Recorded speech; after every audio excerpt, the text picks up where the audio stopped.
pleasant day to everyone. My name is Jessa Mamasig from BS AB 1-2. I am Villanueva, and we are discussing about the advantages and disadvantages of one of example of communication aids, which is telephone. So first of all, what is telephone? Since in 1980s, when telephone first started to become commonly available, this device has continued to develop and completely transform the way of people to communicate. At first, they were just capable of making calls, but over time and more functions and technologies have been added. These are the advantages of telephone. First, you get immediate feedback to things you say. You can contact them easily without communicating them closely or personally. With the use of telephone, it is easy for you to talk to them. Second, the conversation is relatively private between you and the caller, although others might be able to hear what you are saying. Telephone conversations allows you to connect directly with your customers as people. This makes every conversation more personal and making your customers feel more valued. Third, you can call someone anywhere on the planet. This invention sped and increased global communication, increasing the capacity for real-time interaction at a distance. The telephone also changed how people communicate with each other on a daily basis.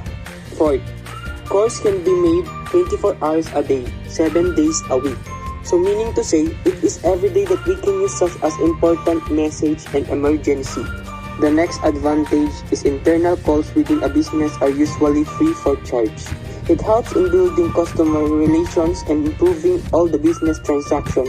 It maximizes productivity through better communication. The next one is most people have a telephone. No specialist equipment is needed. The telephone made an incredible impact on society. The impact could be seen through the quickness of communication, business, easier communication in wars, and some negative effects too. So, telephone has no specialist need of equipment. It is for all. One of advantages of the telephone is also, if there is an answer phone, you can leave a message if the person isn't available to take your call. If they were busy, we can just put or leave a message through telephone and then they can read it and give some response. And lastly, if you don't know the telephone number you need, there are plenty of services which will help you get the number, although they can be quite expensive. This is our disadvantage in telephone. The person must not be available anytime to take your telephone call. The line might be engaged when you call, so you can speak to the person when you want. You generally have to pay for every minute you spend on the call. In the case of mobile or overseas calls, that can be expensive. There may be noise or interference, so the quality of the call could be poor. With mobile calls, you may move out of a range of a transmitter and so the call gets cut off.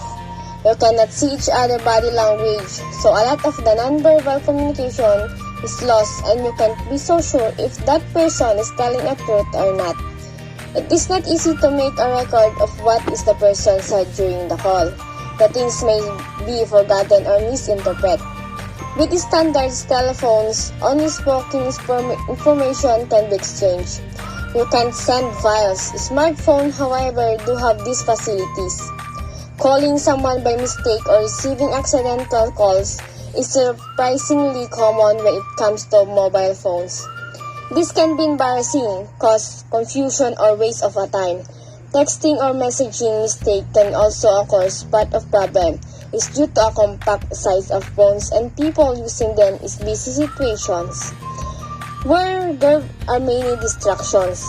Some studies suggest that the electromagnetic radiation produced by telephone causes harm of human health. Brain cancer have been cited as a possible effect of long-term regular phone usage. However, it could be noted that there is solid agreement on the level of harm that may or not be caused by mobile phones.